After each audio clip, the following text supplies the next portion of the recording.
ба шӯъбаи вазорати корҳои дохила дар ноҳияи Данғара бо ариза зани 39 солаи сокини ноҳияи Ёвон муроҷиат намудааст, ки шаби 2 майи соли 2023 тахминан соатҳои 05:00 ҳангоми дар боғи марказии ҳамин ноҳия қарор доштанаш 4 нафар шахсони номаълум, 1 нафарашон зан ва 3 нафарашон мард ба наздаш омада ӯро мавриди ратукуб қарор дода, бо роҳи зӯроварӣ 590 сомониашро тасарруф намуда аз ҷои ҳодиса ғайб заданд.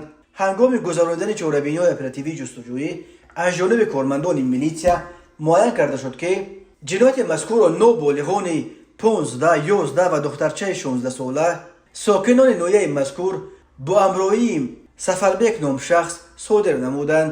оид ба ин ҳодиса тафтишот идома дорад. парвандаи ҷиноятӣ бо моддаи 244 қисми 2 кодекси ҷиноятии ҷумҳурии Тоҷикистон нисбати ҷавони 24-солаи сокини шаҳри Хуҷанд оғоз карда шудааст. ном бурда 22 апрели соли 2023 тахминан соати 23:00 аз хазинаи газ оил воқеъ дар ноҳияи Бобоҷон Ғафуров 16100 сомониро тасарруф намуда аз ҷои ҳодиса ғайб задааст. аз рӯи ҳодисаи мазкур тафтишот идома дорад.